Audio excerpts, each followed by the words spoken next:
teman-teman, penikmat cerita-cerita horor di channel Spesial Horor, dimanapun kalian berada. Jumpa lagi bersama Mimin. Kali ini, Mimin akan membawakan sebuah cerita horor dari akun Twitter @payung_h11101101 Payung Hitam, dengan judul asli Nguntit, Cemburu Buta Sang Demit. Buat kalian yang sudah penasaran dengan ceritanya, langsung saja selamat menyimak kalau kalian masih berani. Namaku Rumi. Waktu itu di tahun 2011, tepat waktu aku lulus SD di umurku yang ke-12 tahun. Aku sempat tidak sekolah selama 1 tahun karena sakit. Tapi sakitku bukan yang seperti tidak bisa beraktivitas. Aku tetap bisa bantu orang tuaku berjualan. Sebetulnya, aku sakit tidak full 1 tahun. Cuma beberapa bulan saja. Tapi waktunya sudah telat buat masuk ke tahun ajaran baru. Oh iya, aku adalah anak kedua dari 3 bersaudara.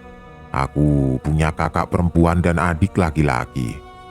Adik laki-lakiku di sini masih kecil, jadi jarang ikut orang tuaku berjualan. Cuma aku dan kakakku saja yang membantu orang tuaku. Itu juga kakakku tidak selalu membantu jualan karena dia juga bekerja. Pada saat itu, kami tinggal di rumah yang tidak jauh dari rumah nenek dari ibuku. Cuma beda RT. Bentuk lokasi dari rumah nenekku ada di gang kecil buntu dan rumah nenekku ada di ujung gang. Di depan rumah nenekku ada rumah kecil tingkat yang dimanfaatkan keluargaku untuk dapur tempat masak makanan yang kita jual nantinya.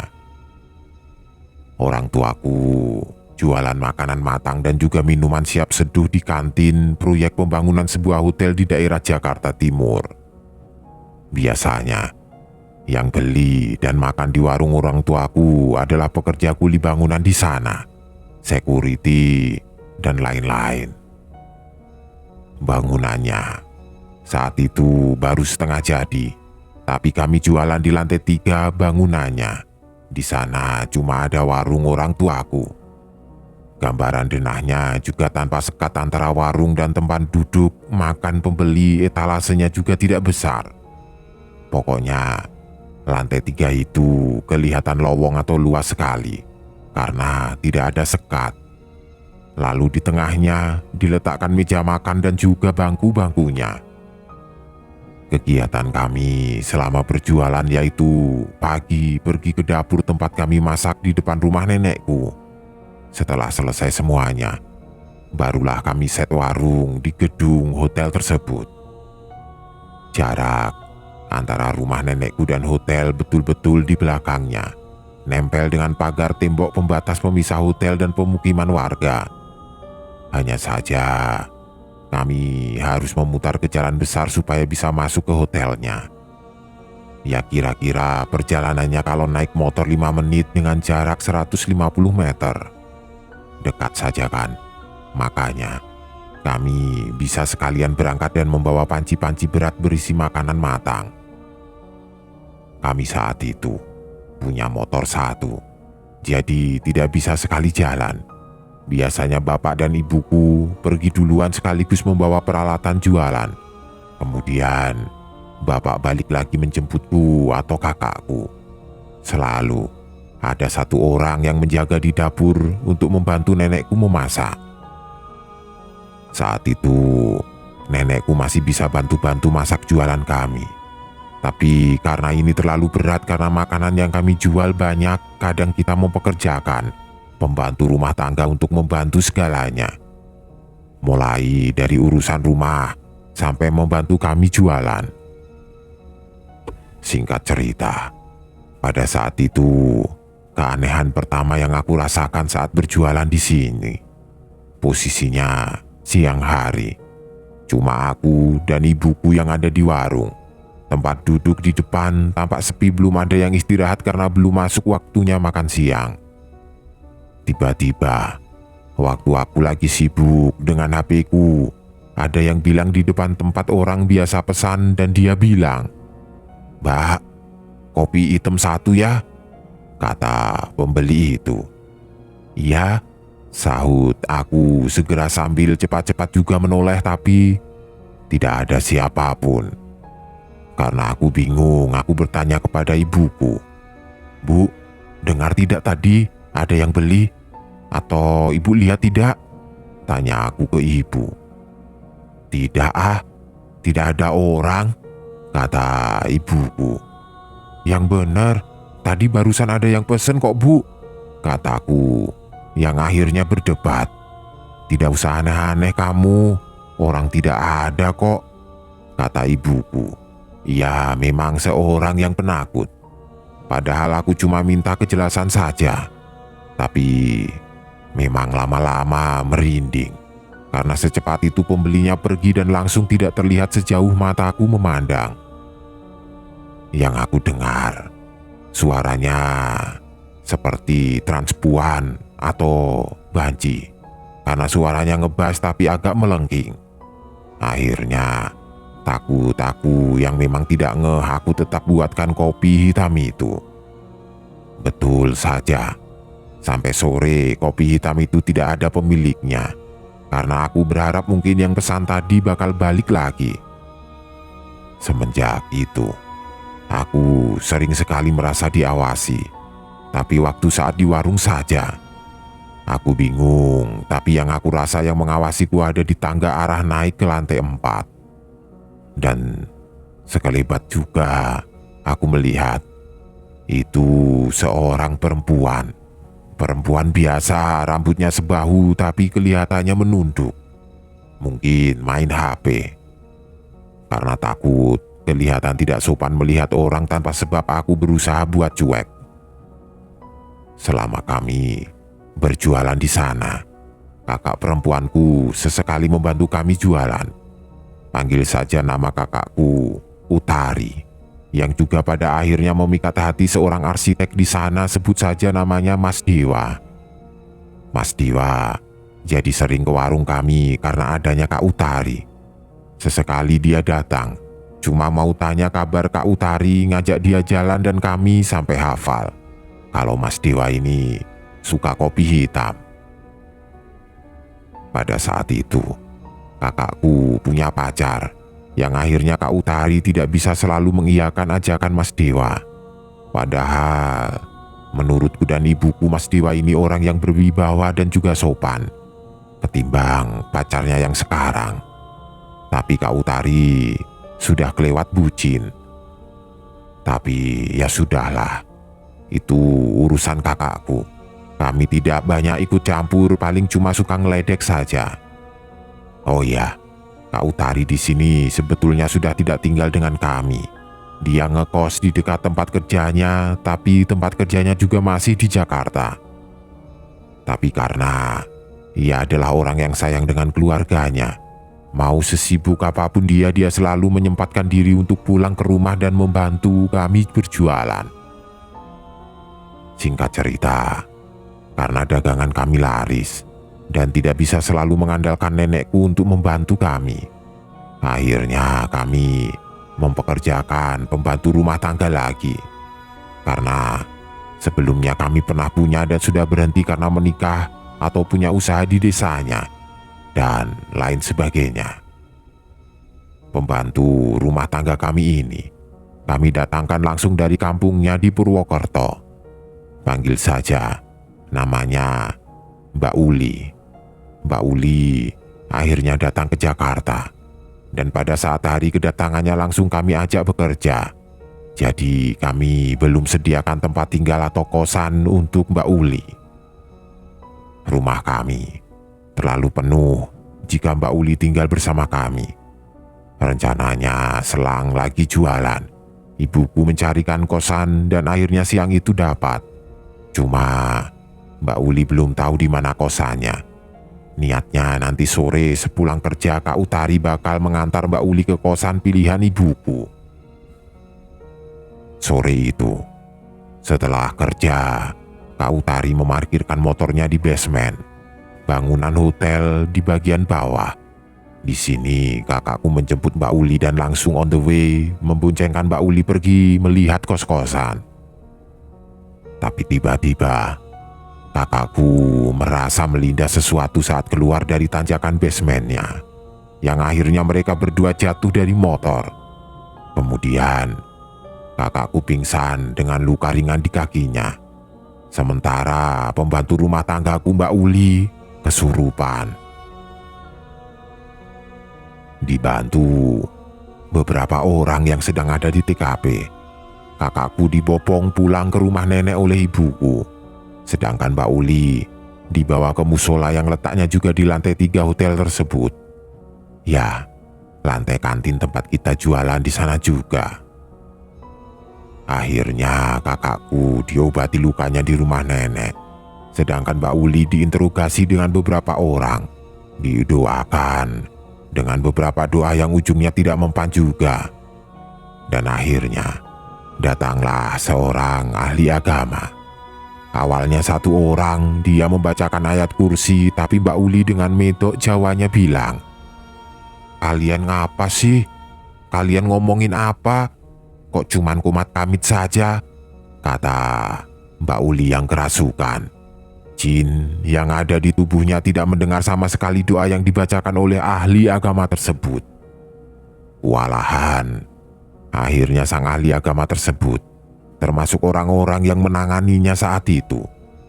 Waktu itu, aku di lokasi dan betul-betul mengikuti prosesinya yang terasa sangat lama. Mbak Uli tidak mengamuk-amuk, hanya saja perkataannya yang membandel dan jinnya tidak mau disuruh keluar.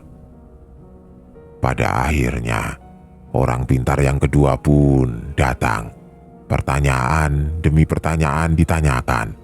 Sebetulnya mau dari jin ini apa? Ternyata ia cuma mau bertemu dengan Mas Dewa. Cuma Mas Dewa yang bisa menjanjikan jin ini keluar dari tubuh Mak Uli. Diteleponlah Mas Dewa, yang apesnya saat itu dia lagi di Bogor dan hari sudah menjelang malam. Maghrib saat itu. Karena keadaan yang darurat, akhirnya Mas Dewa mengiyakan paksaan dari orang pintar tersebut. Sembari menunggu Mas Dewa datang, orang pintar itu bertanya pada jin yang merasuki Mbak Uli, "Kenapa kamu mau ketemu Mas Dewa?"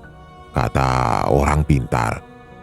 "Saya suka sama Mas Dewa, berwibawa, baik, tapi Mas Dewanya malah sukanya sama Utari," kata jin tersebut dengan nada yang selalu lenceh atau genit setiap ditanya yang bersangkutan dengan Mas Dewa. "Jadi, kamu iri sama Utari?" tanya orang pintar itu lagi. "Saya mau merasa jadi kayak Utari yang disayangi sama Mas Dewa," kata jin itu. "Kalau kamu mau jadi Utari, kenapa masuknya ke badannya Mbak Uli?" kata orang pintar itu bingung, yang kami juga sedari tadi bingung. "Saya maunya ikut Utari, tapi kenapa saya kesini sih?" kata jin tersebut. Intinya, setelah interogasi panjang dan muter-muter, di situ ada jawabannya. Disimpulkan kalau jin perempuan yang merasuki Mbak Uli rencananya merasuki kakakku. Tapi pengakuan bapakku, ia selalu mengajikan kakakku sebelum tidur dan kakakku rajin ibadah 5 waktu. "Bapak, sekarang bawa anak bapak jauh-jauh dari sini. Diusahakan perginya kena angin ya Pak. Jangan naik mobil," kata orang pintar tersebut menyuruh bapakku. Awalnya, di situ aku yang disuruh pergi oleh bapakku. "Anak perempuan yang satunya lagi Pak yang harus pergi. Yang ini tidak usah," kata orang pintar itu lagi kepada bapakku. "Aku diminta tetap di sini saja karena aku tidak begitu bermasalah." Setelah itu, bapakku menelpon keluargaku yang ada di rumah untuk mengantarkan kakakku pergi sejauh-jauhnya. Kakakku akhirnya dibawa pergi ke Cilandak dari Jakarta Timur menggunakan sepeda motor, diantar omku ke rumah saudaraku yang ada di sana. Setelah penantian Mas Dewa yang cukup lama, akhirnya beberapa jam setelah ditelepon ia datang. Langsung disambut dengan genitnya tingkah Mbak Uli yang tengah kerasukan. Interogasi dilanjutkan. "Mas, kok tidak pernah datang lagi ke warung sih? Biasanya pesan kopi hitam kan?" kata jinnya. "Saya keluar kota, Dek," kata Mas Dewa yang tidak kelihatan ketakutan. "Kan saya mau ketemu Mas Dewa. Saya kangen," kata jinnya sambil membetulkan rambutnya berulang kali. Mas Dewa cuma diam dan mengangguk-angguk saja. Mas Dewa janjinya juga mau nonton bola sama saya, mau ngajak ngopi. "Ayo," ajak jin tersebut. Mas Dewa memang suka mengajak kakakku pergi nonton bola dan ngopi di suatu mall. Tapi kakakku menganggap itu cuma godaan saja dan tidak pernah diiyakan, karena kakakku sudah punya pacar. Sebetulnya dari tadi aku kaget, tapi di sini aku benar-benar makin kaget karena Mbak Uli yang baru kerja sehari bisa tahu kebiasaan Mas Dewa. Bahkan Mbak Uli tidak kenal Mas Dewa sama sekali, yang artinya Mbak Uli betul-betul kerasukan. Iya, awalnya aku agak tidak percaya soal kerasukan. "Saya mau pergi dulu, tolong jangan ganggu Utari lagi. Kamu tolong balik saja, jangan ganggu kami ya. Saya mohon, Dek," ucap Mas Dewa yang sedari tadi kelihatan tenang. Sambil kelihatan agak marah ekspresi Mbak Uli. Akhirnya orang pintar tersebut mengolesi semacam minyak di tubuh Mbak Uli yang membuat jinnya kebauan, meronta-ronta, marah-marah, sudah dibaluri sedikit tetap tidak mau keluar. Dibacakanlah kalimat syahadat, tapi jin tersebut malah mengikutinya dan mengejanya perlahan. Betul-betul bikin jengkel tingkahnya dan betul-betul sulit untuk diusir. Akhirnya mau tidak mau disiram minyak sebanyak-banyaknya sampai tumpah ke karpet musola. Karena tumpahnya ke karpet, saking geramnya orang pintar tersebut sampai meraup karpet tersebut dan diperas supaya minyaknya keluar lagi dan dioleskan lagi. Akhirnya tubuh Mbak Uli melemas dan pingsan. Selepas prosesi tersebut, Mbak Uli akhirnya kami rawat di rumah. Setelah sadar, Mbak Uli nampak seperti linglung dan tidak lama kemudian Mbak Uli sakit. Yang aku sendiri sulit mendeskripsikannya itu penyakit apa. Intinya, ia selalu melamun. Badannya yang semakin kurus, tidak menjawab saat diajak bicara, pandangannya selalu kosong. Soal kakakku yang dibawa ke Cilandak itu, ia cuma menginap 2 hari. Setelah itu kakakku pulang tapi memang tidak ketemu dengan Mbak Uli, karena kakakku ngekos dan kerja. Lagi pula, kakakku diminta untuk tidak menemui Mbak Uli terlebih dahulu. Karena Mbak Uli dirawat beberapa hari tidak kunjung sembuh. Akhirnya, kami telepon keluarganya yang ada di kampungnya. Dan Mbak Uli diminta orang tuanya untuk dibawa pulang saja dirawat keluarganya di kampung. Kerap kali, bapakku menanyakan kabar lewat telepon ke keluarganya. Jawaban keluarganya Mbak Uli masih sakit dan selalu menceritakan tentang kakakku. Mbak Utari tuh kalau ngaca suka ngeliatin matanya, ngeliatin alisnya, begitu terus yang diceritakan Mbak Uli pada keluarganya. Mbak Uli tidak kunjung sembuh. Sudah diobati ke orang pintar dan pengobatan alternatif pun tidak kunjung sembuh. Kenapa tidak ke medis? Karena keuangan keluarganya yang tidak mencukupi. Bapakku karena merasa tidak enak hati, menawarkan untuk merawat Mbak Uli di Jakarta saja untuk berobat di rumah sakit. Tapi keluarganya menolak. Bapakku akhirnya cuma mengirim uang untuk keperluan Mbak Uli di sana. Berbulan-bulan Mbak Uli sakit. Tepatnya di tahun 2014 Mbak Uli meninggal dunia. Keluarganya mengabarkan keluargaku lewat telepon. Tapi sayangnya kabar sampai setelah Mbak Uli dimakamkan. Kami sangat-sangat berduka, sampai terus terpikirkan di benak kami dan bapakku sempat bertanya, apa ada pesan terakhirnya yang mau disampaikan pada keluargaku. Kata orang tuanya, Mbak Uli terakhir menanyakan Kak Utari di mana. Inilah yang membuat kami syok, karena kami yakin separuh jiwa Mbak Uli sudah dan masih dikuasai oleh jin yang pernah merasukinya. Saat itu, Kak Utari yang sedang ada di kosnya sendirian, kami suruh pulang malam itu juga, karena bapakku takut terjadi apa-apa pada kakakku. 2 tahun kemudian, singkat cerita, akhirnya kami memulai hidup seperti biasa lagi. Hotelnya selesai dibangun, dan kami mendapat pembantu baru tanpa ada halangan. Aku pun masuk SMK jurusan Tata Boga dengan lancar, dan juga mengharuskanku magang di hotel. Ya, karena orang tuaku tidak mau aku magang terlalu jauh dan menghabiskan ongkos, akhirnya aku magang di hotel yang aku ceritakan tadi. Tempat orang tuaku berjualan dulu waktu masih dibangun. Aku magang di tahun 2016, yang mana hotel itu sudah beroperasi dan orang tuaku pindah lokasi jualannya jadi di depan halte hotel tersebut. Awal aku bekerja tanpa hambatan, sampai suatu ketika aku masuk telat. Harusnya aku masuk jam 7 pagi, tapi jam setengah 8 lewat aku baru sampai. Disambutlah oleh rekan kerjaku yang hitungannya sudah staf di sana. Namanya Bang Indra. "Neng, kamu mundar-mandir saja dari tadi gangguin aku kerja," katanya sambil meledek.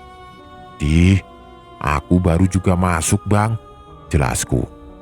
"Tadi kamu nanya-nanya ke aku, ntar pergi lagi, ntar balik lagi, bantuin kek, ngerocokin saja," kata Bang Indra. "Apa sih, tidak jelas, orang aku telat bang, harusnya aku masuk jam 7, ini sudah setengah 8 lewat," kataku.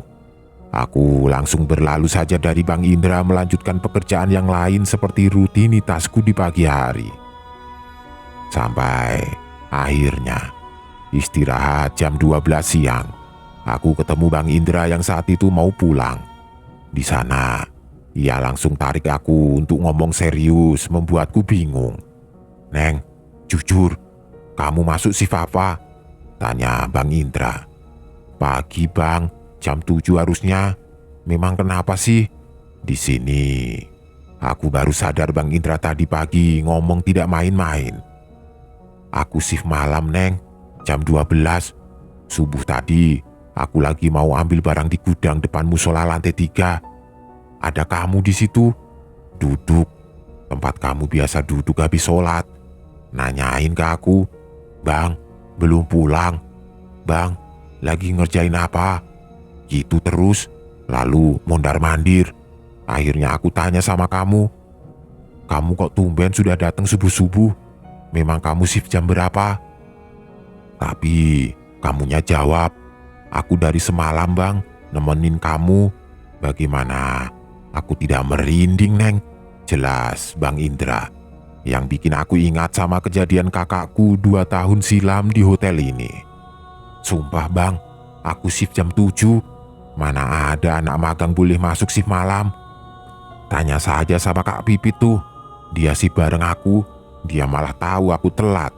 Jelas aku, yang membuat Bang Indra sudah tidak bisa berkata-kata lagi. Sebetulnya aku suka pakai sepatu di bangku depan musola itu, dan kadang setelah sholat aku suka main HP di sana, ngobrol sama temanku di bangku itu. Dan aku akhirnya menyimpulkan, jin yang dulu merasuki almarhum Mbak Uli masih di sini, karena ia sering mengamati kakakku dan aku. Karena kakakku tidak pernah lagi ke hotel itu, jadilah akulah yang dikuntit.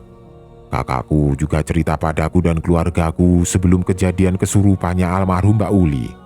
Ia seringkali diamati dan dikuntit oleh sosok perempuan di tangga naik lantai 3. Justru kakakku pernah jelas melihat sosoknya.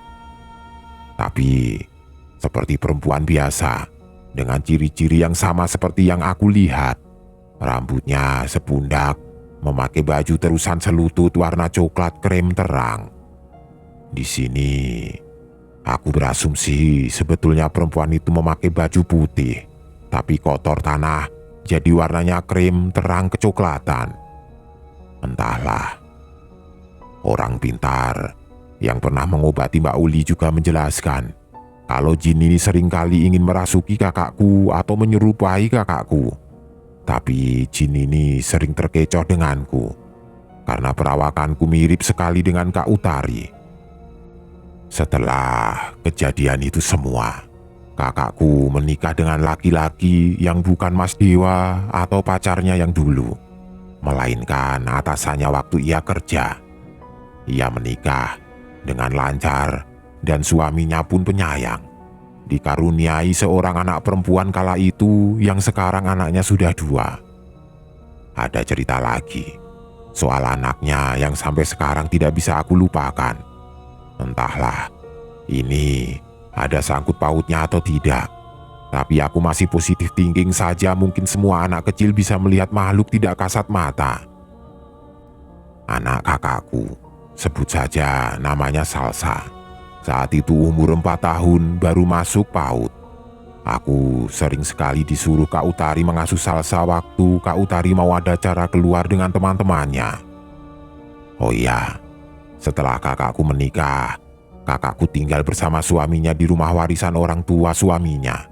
Lokasinya tidak terlalu jauh dari rumahku, cuma memakan waktu 15-20 menit ke sana. Salsa sering sekali ngomong sendiri, tapi lama-lama aku merinding juga. Aku anggap aneh karena Salsa selalu ngomong sendiri menghadap tempat yang gelap, dalam lemari piring, atas tangga, dan lain-lain. Pernah, waktu itu aku tidak tahan mau buang hajat, akhirnya aku suruh Salsa duduk di ruang TV. Tapi pas aku selesai, Salsa tidak di situ lagi. Aku akhirnya mendengar suara Salsa ada di dalam kamar kakakku bicara sendiri. Setelah aku dobrak pintunya, ternyata kamarnya gelap gulita. Aku marah dan menyuruh Salsa keluar dari kamar. Karena ini sering sekali terjadi, apalagi terjadinya cuma di rumah suaminya saja. Kakakku berinisiatif bertanya pada anaknya. "Kakak, kalau ngobrol sama siapa sih?" tanya Kak Utari. Memang memanggil anaknya dengan sebutan kakak. "Sama papa," jelas Salsa. "Teman Salsa kali, kok mama tidak lihat? Papa kan lagi di Lampung, Kak," tanya kakakku. "Sama papa? Ih, orang sama papa kok," kata Salsa. "Yang bener jawabnya Temen kamu kayak papa maksudnya?" tanya kakakku bingung. "Tidak mama, itu papa. Tapi papa jalannya begini nih," nyontohin jalan sambil membungkuk dengan bahu agak diangkat. Penjelasan Salsa di sini didengar oleh nenekku yang punya sedikit kebisaan. "Itu yang dilihat Salsa, ari-ari bapaknya. Ari-ari itu bentuknya menyerupai yang punya Utari. Malah bajunya disamakan dengan apa yang dipakainya di hari itu. Tapi sikap dan tingkahnya seperti anak kecil," jelas nenekku. Akhirnya aku makin tidak mau lagi mengasuh Salsa sendirian. Bagaimanapun, pengalaman ini betul-betul aku ingat dan tidak bisa aku lupakan sampai kapanpun. Perasaan bersalah kami sekeluarga tentang Mbak Uli, ketakutan akan keselamatan kakakku, dan takut ada ancaman di keluarga kami lagi setelah peristiwa itu. Aku menceritakan ini kepada sedikit sekali orang. Bahkan temanku baru aku ceritakan sekarang, 4 hari sebelum cerita ini di-share. Tapi Tidak sedikit dari mereka yang menyimpulkan kalau Mas Dewa niatnya menyantet kakakku supaya kakakku menyukai Mas Dewa balik. Karena buktinya, Mas Dewa terlihat tenang waktu dihadapkan dengan jin yang masuk ke tubuh Mbak Uli. Ya, bagaimanapun niat orang, aku mau minta kalian tetap berdoa meminta perlindungan dari Tuhan, dan aku mau meminta doa juga pada kalian semua untuk mendoakan almarhum Mbak Uli.